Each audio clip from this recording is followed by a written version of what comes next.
Oof, look at that. I'm a new man, new suit. Look at me. Oh, dangerous. I'm an insurance hazard just walking around.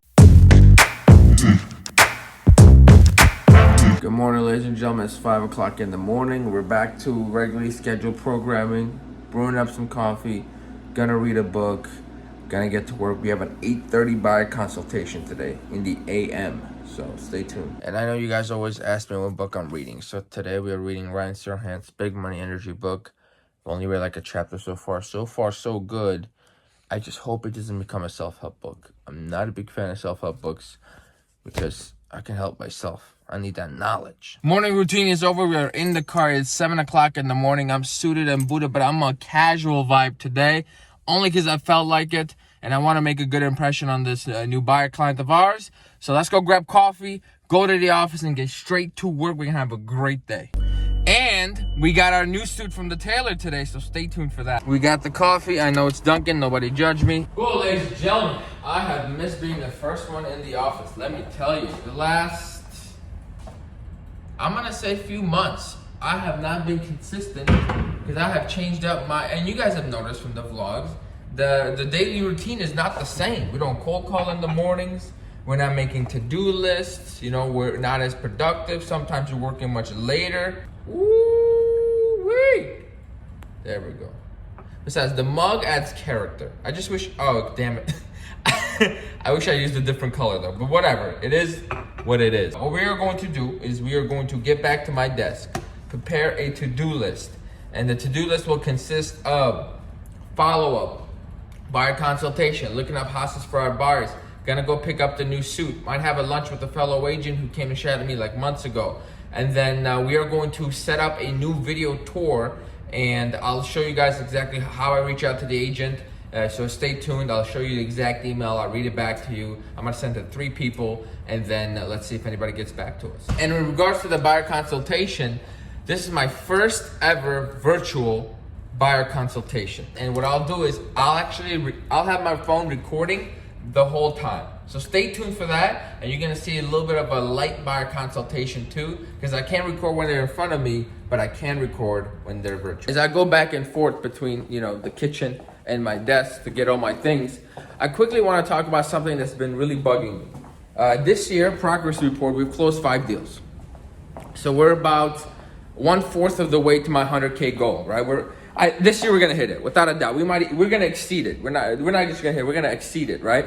However, you know, I had 6 deals. I still have 1 deal pending, and the issue I'm having is I have a lot of active buyers, but I'm not really putting transactions on the board right now, and that's making me nervous.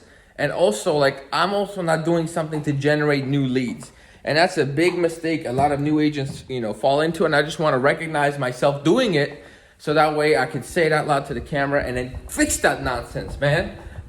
We need to come up with a lead generating format that I enjoy doing and I can do consistently. Definitely going to be something with video. I'm definitely going to keep the TikToks going because that has actually resulted in many. Actually, I got a buyer consultation this Saturday from TikTok.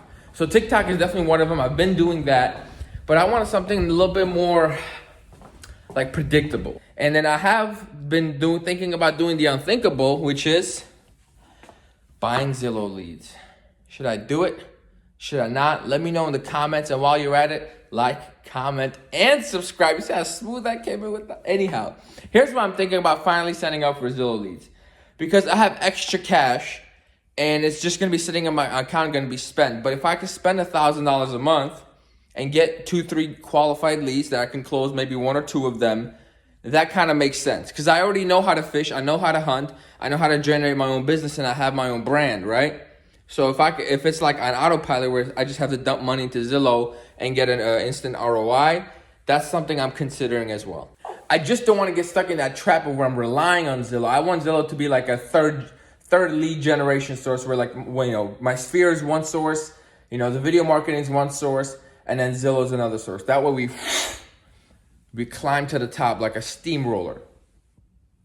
Doesn't make much sense. Anyhow, I have to get to work. So here's the almighty to-do list. I keep it super simple, and I always like to leave a couple of blank because I forget, and I will have to add them later. Right now, we're looking up investment property for a few investors looking to flip, buy and hold, etc., right? So my criteria is $250,000 cap because I'm looking for undervalued homes in very bad condition. So we have this bad boy. I just know the area and I don't think this is going to be a good fit.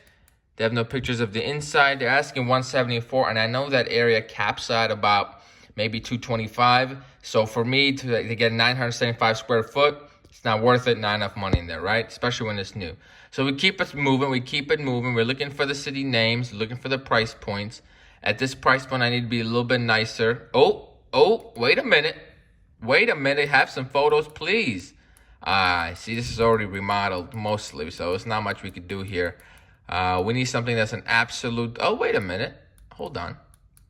It is piss poor marketing. Maybe we could do something here. Oh, we're gonna have to check this and come back. You see, that's how it works, folks. Now we keep going down the line. And this is priced a little too high. Yeah, it's too high. And then as you do more real estate, you realize you'll be able to spot a deal a lot quicker. So I'm kind of streamlining the process, and that's, just experience. You just got to be in the game long enough to get it. That's all. So you guys know at this point that I have a manual search for every single one of my clients, right? I save their criteria and I go through and I look for them myself instead of sending them like an auto email every morning and every afternoon, right? So one of my favorite searches is for this handsome devil right there. Look at him. Wait, hold on. Where's my property search? So let's take a look and see what I'm looking for. And I keep finding myself raising my budget, and it is not good for business. I initially wanted my HOA to be $400, but I am willing and able to pay $500 a month. I just want a place that's fully remodeled in the vision that I have for myself. So let's see what we're working with. And when I'm looking for a place for myself, I realize how picky I am, and it really helps me understand the emotions of my clients so much more, because I know paying $500 a month in association is dumb, but I don't care. And your clients are the same way, folks. Like, this building is nice, but it just doesn't do it to me. This is the building we're looking for. I just don't like the specific unit. This is new. I don't like to live in Glen Ellen. And boom. So nothing new for me. Inventory is low. Off we go. So we're here in the conference room. It's cleaning day. Just got the email for the client. Gonna get the Zoom link set up.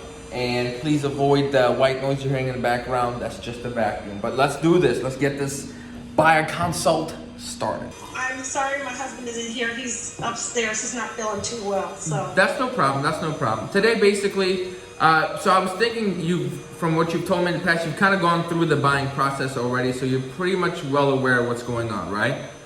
Yeah. So what I'll do is I'll just briefly go over in case, during the process somebody missed something, or there was any questions you had. Maybe you can stop me and ask, and then we'll go right into exactly what you're looking for, and we'll look at some houses together, and I'll share my screen with you. We'll do that right now. That work? Okay. Awesome. So earnest money is like due within the 2 business days. I'm sure you've done the same. Then we do the inspection, and then the attorney review is pretty much over once we renegotiate, get repair requests or credits, whatever it is that we decide to do. And then that's when the appraisal will be ordered. That way you're not paying for an appraisal if you're not gonna end up getting the house. You'll go with the loan process. Your lender will guide you from there. And then your initial... About the appraisal? So we like to hold off on the appraisal until the attorney review period is over, because that's about 80% of the reason why deals fall apart, that first 2-week period, right? For you, we're gonna have a little bit of a tighter time frame, so we're gonna have to finish attorney review and inspection much quicker. But still, we'd like to hold off because it could be anywhere from $400 to $600 for you to get an appraisal, and there's no reason to waste that kind of money if we end up not getting the house. Does that make sense? So that's basically that's phase 1. And then once you're going through the process of getting a loan, which I think you've been through several times, unfortunately, the first good sign is what's called a conditional approval. That basically means, hey, you're approved to go. Just give us updated insurance, bank statements, minor conditions. If anything major comes up at that level, then we made a mistake in the beginning process when we were getting the pre-approval and pre-qualifications, etc. So I don't think we'll have that because you're really good with getting all that taken care of. And then we meet the conditions and then you close. So it should be a very smooth process. Does that make sense? Any questions? Oh, hey there, ladies and gentlemen. It's been a while since we talked. It's currently 9:56 a.m. Buyer consult is over. I will, whatever you've seen so far is all I could show you. I have to keep some things confidential. And then right after the buyer consult, I had a couple of conversations, a few rental leads came in, and then I had to actually schedule a showing that I will not be able to be present for. So this one, I thank God I have a mentee, someone I can rely on, a new agent that wants the experience and is willing to go out there and do these showings for me. And of course, I pay the man. It's 10:33 now, and the weekly email has been written, sent out, delivered. All that is done. Cross it off the to-do list. I miss doing these to-do lists. I'm so efficient. It's 10:30 and we've gotten so much done. So now we are going to do follow, because that's the one thing I always dread doing. And I was about to put it off again to tomorrow, but why?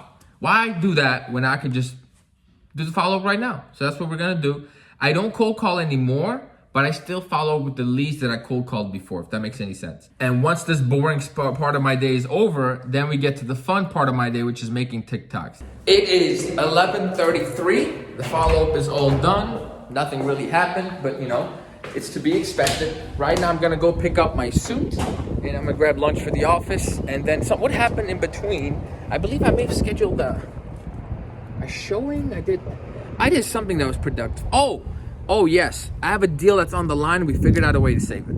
Okay, so I just got off the phone with the client that I was talking to the lender about. He's gonna go do what he's gotta do to get this loan cleared. What happened is, he's been pending for about 6 months, and we had locked in a rate of 2.3 for him with a $5,000 credit, but times have changed, so that rate is now 2.7%, and that ruined his debt to income ratio. So he has to buy points to get that rate down to lower his monthly payment.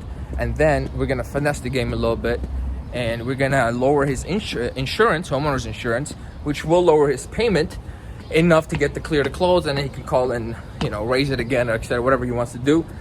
So that is the goal. I was just letting the client know. And then funny enough, the listing agent called me while I was on the phone with the buyer. So then I had to call him back and give him a progress report. If you're having issues with the deal, start communicating with the other agent right away.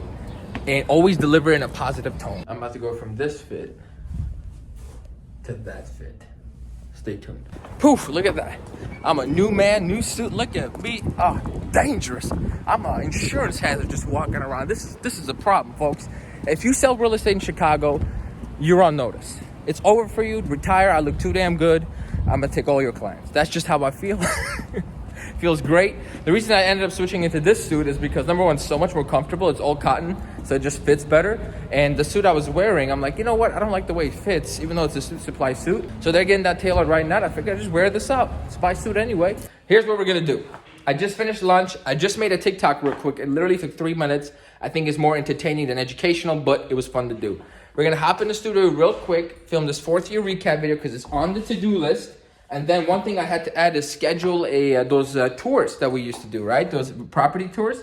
I got 3 places picked out. I want to email them, so I'll show you the email. I'll do all that afterwards. And then we got to be at the office by 3:30. So I just wrapped up the 4th-year recap video, and I'm going to be 100% honest with you guys. I had no idea what I was going to say when I hit record. I just said, you know what? I had a direction I want to go with, which was summarize 4 years of business, like everything learning up to, like, you know, what we went through, etc. And I just spit fire on that chair over there, and wow, it's like a therapeutic session. You know, sometimes you got to remind yourself like how far you came, and that was very amazing for me. So now I think it's like 1:30, 1:45. Here's what's going on. I just got an email about this lease I'm doing. I still do leases, but only really for friends and things like that. I'm not really out trying to prospect for leases right now. I'm actually giving them away to my mentee and to Alex Cruz, who recently hit me up saying he's willing to do those, right? Because I don't have the time. And then also recently, I had a really important client of mine reach out to me to do a rental for him, right? And it was a family friend, and it was $1,400 for the rental. His first month's rent is always the traditional commission. But it was family. I'm like, you know what? He's about 2 houses from me. Let me give him a break. I'm going to do $1,000. And then the guy hits me with, can you do 800? And you know what I told him? I said, absolutely not. I cannot. Matter of fact, I'd rather you do it for free. I don't even want the business. And that was an incredibly liberating feeling because I don't need the money. I don't need the money. Keep it. No commission breath on this side. I also want to talk a little bit about the side hustle. You guys know about the S550. We're having some trouble with it. It's a mechanical issue, so we can't rent it. The side hustle makes money, Okay, it makes anywhere from $400 to $800 a month. It's a hobby more than it is something I use for income. However, I've learned this whole multiple streams of income thing is bullshit, because there's no way that I could be a full-time real estate agent and then do this Turo thing on the side. It just doesn't make any sense for me to make $800. Like, I'll just do one rental and make $400, right? So I think we're gonna have to clip that business. As soon as I sell this car, we're going to clip that business. It's nice to have a cool car that you don't pay for, but it's affecting my debt to income ratio, and I don't need that in my life. It is now 2:10. Another TikTok has been filmed and posted. It's actually a really funny one. And now what we are going to do is prepare 3 emails to send out to see if we can schedule another tour and then call it a day. So here's what the email is gonna read, okay? Hello, name of the listing agent. My name is Aram Ghazaryan with Remax First, agent ID, blah. Okay, when you're an agent, you have an agent ID. Simple, right? I want to reach out with a rather special request. I'm looking to make a video featuring some of the most unique and luxury condos in Chicago. I saw this one on the MLS and wanted to ask for your permission to film a tour of this unit. It will be absolutely free, so I'm not trying to sell you anything. I just need permission to film inside the unit, right? I don't want to make it be like, oh, I'm asking for a grand favor, because I'm not, right? I'm doing you a favor, really. And then I have made several video tours already, and they perform very well, so it will be great marketing for your listing. I will post a couple of links below to give you an idea of what I'm looking to do. I post these tours on my YouTube channel with 6,000 plus subscribers. And I have 2 links like this. Let me show you. See, and I titled the video so he knows what he's getting into. Even if he doesn't click on it, he'll know that I did 2.8 million luxury Lakeshore Drive condo, and then I did $1.5 million house in the suburbs, right? So that's credibility, make their decision-making easier. And then at the end, I just said, some agents want to be in the video and others don't. It's totally up to you. If you are okay with this or have any questions, please let me know. Thank you. I'm going to copy and paste this and send it 3 times. And voila, just like that, 2:31 p.m. Let me get my to-do list. Oh, it's gone. Please hold. Where's my pen? Tell me I didn't throw my pen somewhere. I found my pen. Okay, so there were 8 items on the to-do list. If all 8 items got done, it was a productive day for me. And guess what? TikTok got taken care of. We're gonna keep doing TikToks. I still have another hour, and we're gonna post those TikToks on Instagram. So it's gonna be like double ending it. And then we have scheduled the next tour. We can scratch that off too. And then later this evening at 5:15, we have a showing that will 90% result into me having to write an offer. So that will be number 9. My mentee Kevin will be taking care of that. So while we're here, anybody in the Chicagoland area wants to do something like this for me, whenever Kevin is not free and you wouldn't mind getting paid to do a showing or 2 here and there, send me a DM so I can get your number saved so I can take care of you when I need you. I'm getting busier and busier, so I do need showing agents from time to time. It is 3:03 p.m. Right now, we have finished up with the main hustle for now, and we're gonna go take care of the side hustle. And what happened is, our Mercedes needs brand new tires all around, which we initially got quoted $1,600. Discount tire might do it for $1,000, so that's probably what we're gonna end up doing.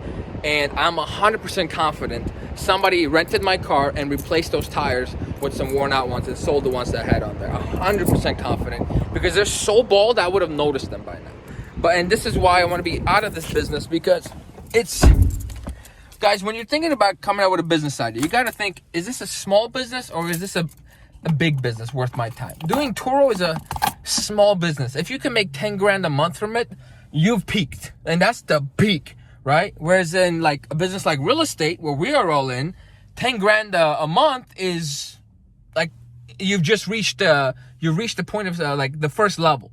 There's so many more levels, right? So if you're ever going to pick a business, and if you want to know if a side hustle is worth your time, what is the max level you're going to be able to get to, right? If that max level is like 5 grand a month, you don't need that in your life. That's just some advice from me to you as your friend. It is 4:45 p.m. The side hustle has been taken care of. We basically had to take the car to a tire shop, pay $1,000 for 4 new tires. Woo-hoo-hoo! That hurt. Thank God it came out of the business account. None of our money got touched, thank God. But that just means our business basically made no money, and will make no money for another month and a half. So we try to sell this car is what I'm saying. Anyhow, the plan right now is I'm actually going to go to my girlfriend's house, chill for a little bit, and then wait to hear back about the showing at 5:15. If it results to an offer, we're getting paid. And let's hope that's what happens. So stay tuned. I'll give you the outro when the day's actually over. We're still on the clock.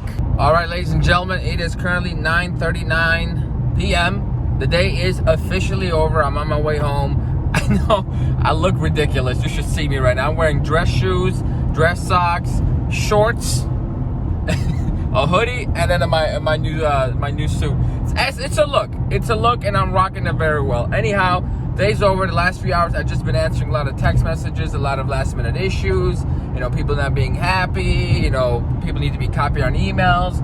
Small things like this. But the day's over. Thanks everyone for watching. As always, please like, comment, subscribe, show some love. I'll catch you next week. Deuces.